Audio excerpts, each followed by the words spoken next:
Hey, folks, my guest today is Kevin Price. He's the founder and CEO of Accucode. At 27 years old, he's become a broad technology and services company with over 100 million bucks in revenue, 150 employees. They've got hardware, scaled deployment, service and support, 3D printing and software development in-house. Their latest SaaS offering includes ForWork and Order for Work, which we'll jump into today. He's in the process of launching their new ForWork SaaS division and looking for senior leadership on the business unit. Kevin, you ready to take us to the top? Absolutely. Thank you. You bet. So on the 100 million revenue today, I know a lot of what you do is hardware, right? POS systems for restaurants, things like that. What's the revenue breakdown, hardware versus SaaS? Historically, it's been about 70% hardware and the balance in services. The 3D division, the small unit today, it's doing less than $1 million a year in revenue, but lots of interesting stuff. Mm-hmm. So tell me what customers are paying you for. Those that are not familiar with Accucode, what are you building? So we also have our first early customers on ForWork. So ForWork's the latest software as a service offering. We have two different products in that suite, ForWork and Order for Work. And I'm just in the process of setting up that division, but it's got about $300,000 a year in revenue behind it today. It's all monthly subscription based. And Accucode's actually been using the software for the last 8 years to run its own internal operations. Mm-hmm. I call it order to end of life, but it's workflow automation and business process automation for just about any kind of process or technical industry you can think of. And again, 100 million in revenue, 70% is hardware. The other 30 is services and SaaS. So there's 30 million there of revenue. What are the other software platforms that you're selling to make up that 30 million in software revenue? It's other people's software, warehouse management systems, industrial, what do they call it? Manufacturing automation, that kind of stuff. So you've built these tools and sold them to warehouses? Yes. Interesting. Okay. We're also doing a lot of R&D work around artificial intelligence, particularly natural language chatbots and visual cognition. So the ability to use cameras to collect data, for instance, in your manufacturing or warehousing environment. We've even talked to food processors and others about using it to do quality control and product identification, all just with cameras. Okay, so that just to be clear, that those tools you've built for warehouses, things like that, that's doing about $30 million a year right now in revenue, software. Yeah. Yep. Okay, and and then tell us a little about the hardware space. Is it still mainly POS systems? It's actually networking infrastructure is our biggest category and has been for a long time.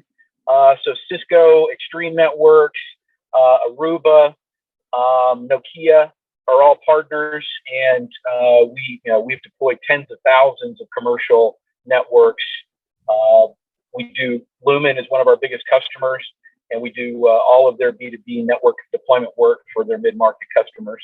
And ForWork, that piece of software, is what runs that whole field services operation for Lumen.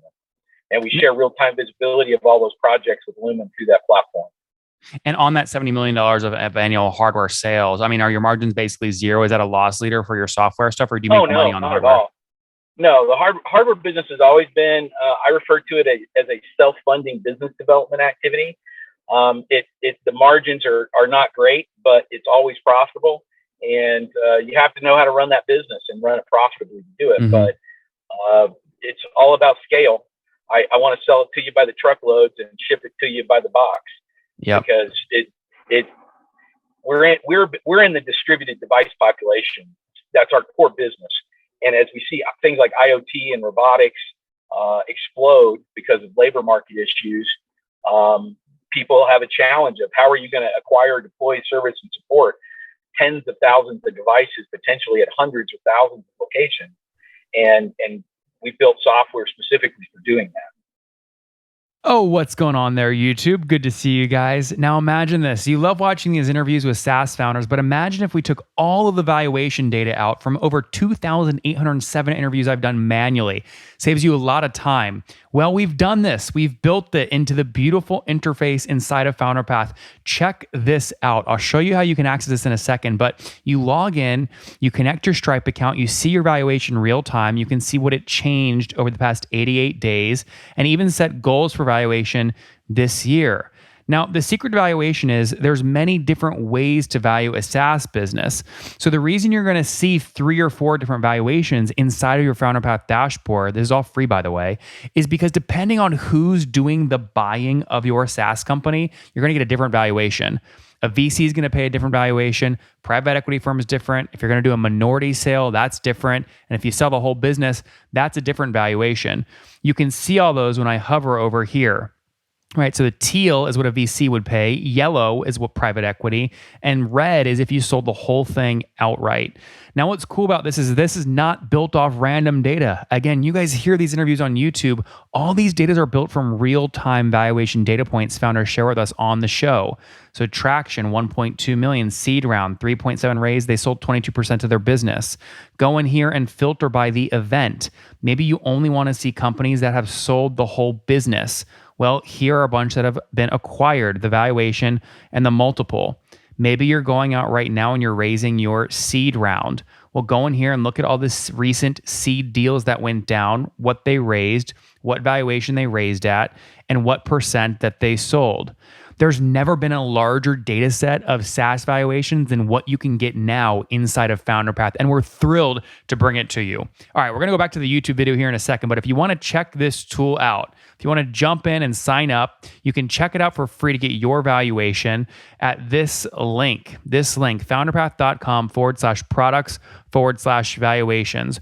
Or if you go to founderpath.com and hover over products, click on get your valuation here and go ahead and sign up to give it a whirl. Again, all that valuation data live right inside the platform. I hope to see you there. All right, let's jump back into the interview. So just to be clear, that's those pieces of hardware. Are you actually building these yourself, or you're buying them cheap, then marking them up? We have a new AI kiosk called our Edge AI kiosk that is our own in-house design and manufactured device. But all the other hardware we're selling today is made by one of the market leaders in those categories. Interesting. Okay, and so what markup do you like to make for yourself? We're talking 5%, 10%, 30%.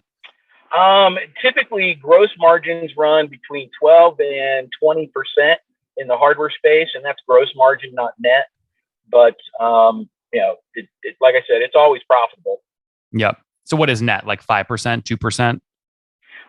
Probably more like 3 or 4. Okay. Interesting. And what got you into this? I mean, were you a electrical engineer or something in college, or when did you start? No. I bought a Commodore 64 when I was 9 years old back in the 70s and taught myself BASIC. And I've always been a science and technology nerd. And I've studied physics and electrical engineering and chemistry since I was very young. My degree is actually in business and particularly in marketing. But I've never let that stop me. And from a product standpoint, we take on almost anything. We've done all kinds of different technology. Makes sense. Now, what's the team size today? How many full time? Like I said, about 150 full time employees, and at any given time, several hundred contractors that are out in the field doing install work. What those in the field folks? They're like installing on-prem like routing software or routing IoT stuff, or what? Yep, exactly. So we're doing routers, switches, access points, DNF connectivity. So basically, we'll go do a physical deployment at like a bank or a restaurant or a factory or a warehouse, and we're taking it from the DMARC, which is where the telecom provider brings it onto the property, all the way through the facilities, and designing the network specifically to cover, all the operational areas with adequate bandwidth. That's the bulk of what we do out in the field. We also. Oh, you're muted, Kevin. Go ahead. You also what? I said we also run repair work and other processes in the field like that as well. And the same software for work is what drives all of those processes for us. Mm-hmm. And have you bootstrapped this or raised capital? I'm still bootstrapped. So I've sold 3 different software as a service businesses previously. And the biggest one was for $25 million. We sold it to Descartes a little over 4 years ago. Was that all cash up front, or was there stock there too, and earn out? No, that was all stock, all cash. Mm-hmm. Cash deal. There was some payments on a the second year and the third year out, but the bulk of it was up front. Mm-hmm. And how much revenue was that company doing when you sold it? I was doing about $5.5 million in revenue and delivering $3.5 million a year in EBITDA on that. Oh wow, that's a nice little multiple there. And you own 100% of that? Yep. That's great. So now you're obviously building Accucode. Why build the software company inside the hardware company? Why not build them as separate companies? I've really turned Accucode into my platform. Just like Accucode funded and employed the developers that built the product, we're also using it very actively. It runs our whole business, and so it's Accucode's intellectual property effectively. And I also, my marketing department, my accounting department, my HR department, all support all of these different business units. And capital from the sale of that Velocity mail software, that $25 million is part of what funded the acquisition of the 3D printing store and what we're doing. Is that how you got Accucode started? You used money from your last sale to buy a 3D printing store? That was the start? Well, that wasn't the start. I bootstrapped Accucode myself from 1995 forward, $1,500 on my credit cards. And I've borrowed a lot of money from banks and paid it all back. They love to loan it to me. And, but I've had 3 successful exits of software divisions that were startups inside of Accucode. And basically it's become my own, platform. You build the software inside of Accucode, and then when you sell it, you spin it out and sell it off to the other provider. I run them as separate LLCs, and I run them, from day one as a standalone PL inside of Accucode. And that makes it actually makes it easier to exit, because they only have to take the operational staff tied to that particular product. They don't have to take my marketing and my sales and my accounting, because typically in an acquisition situation, they would lay all those people off anyway. Yep.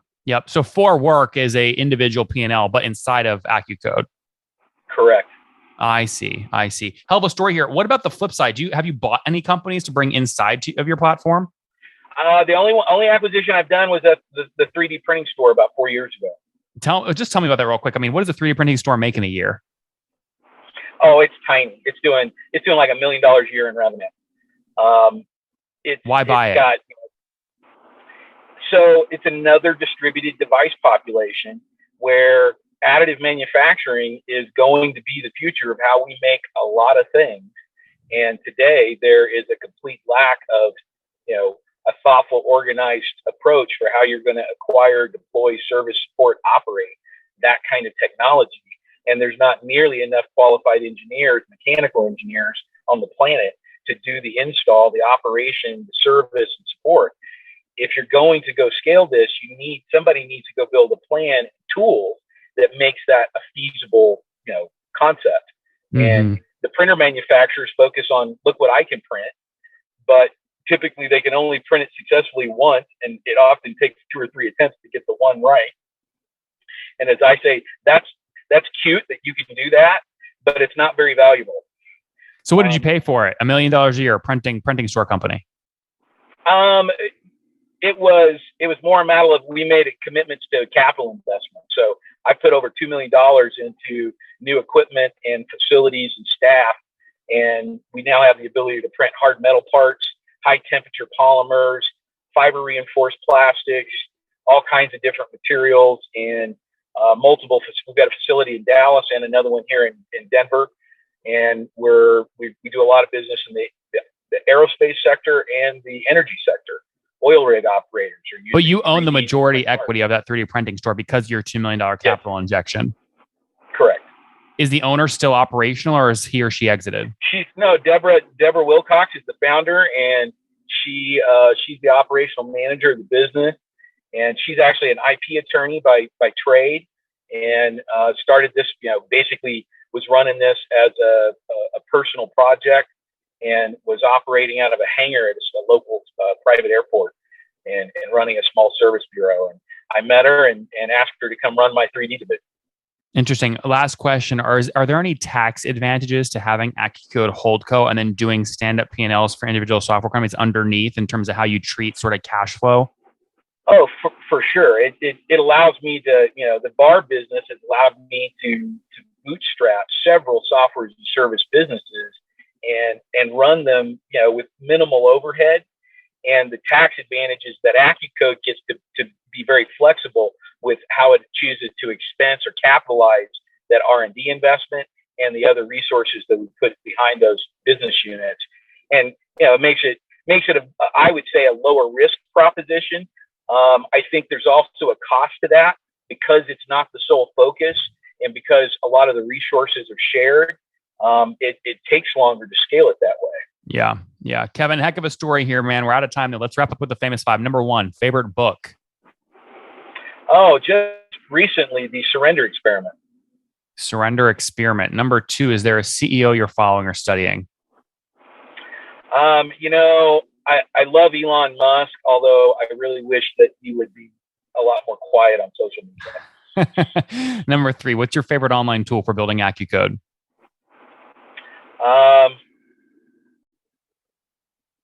Probably Google. Yep. Accucode's been running on Google Docs and Google Apps now since 2007. And it has just been an amazing tool for collaboration and data visibility. Number four, how many hours of sleep do you get every night? 6 to 8. Okay. And situation, married, single, kids?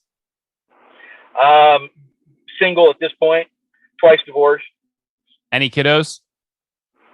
3. 3 kids. Okay, very cool. And how old are you? 53. 53. Last question. Started this when I was 26. I love that. Last question. Something you wish you knew when you were 20. Oh. Think bigger. Guys, Accucode, a platform launched when he was 26, now doing over $100 million in revenue. 70% of that revenue is from hardware sales. Think routers, on-prem installations, things of that nature at banks. 30% of it, though, is these little software companies. Not little, though. He spins them up inside the business. They collectively do $30 million in revenue, and then he sells them. He sold his last one a couple years ago for $25 million after growing that to $5 million in revenue, $3 million in EBITDA, healthy multiple, and then he reinvests that all back into the company. 150 folks full-time today as he focuses and doubles down on his new software products called For Work. Kevin, thanks for taking us to the top. Thanks, Nathan. One more thing before you go. We have a brand new show every Thursday at 1 p.m. Central. It's called Shark Tank for SaaS. We call it Deal or Bust. One founder comes on, 3 hungry buyers, they try and do a deal live, and the founder shares back-end dashboards, their expenses, their revenue, ARPU, CAC, LTV, you name it, they share it. And the buyers try and make a deal live. It is fun to watch every Thursday, 1 p.m. Central. Additionally, remember, these recorded founder interviews go live. We release them here on YouTube every day at 2 p.m. Central. To make sure you don't miss any of that, make sure you click the subscribe button below here on YouTube, the big red button, and then click the little bell notification to make sure you get notifications when we do go live. I wouldn't want you to miss breaking news in the SaaS world, whether it's an acquisition, a big fundraise, a big sale, a big profitability statement, or something else. I don't want you to miss it. Additionally, if you want to take this conversation deeper and further, we have by far the largest private Slack community for B2B SaaS founders. You want to get in there. We've probably talked about your tool if you're running a company or your firm if you're investing. You can go in there and quickly search and see what people are saying. Sign up for that at nathanlatka.com/Slack. In the meantime, I'm hanging out with you here on YouTube. I'll be in the comments for the next 30 minutes. Feel free to let me know what you thought about this episode. And if you enjoyed it, click the thumbs up. We get a lot of haters that are mad at how aggressive I am on these shows, but I do it so that we can all learn. We have to counter those people. We got to push them away. Click the thumbs up below to counter them and know that I appreciate your guys' support. All right, I'll be in the comments. See ya.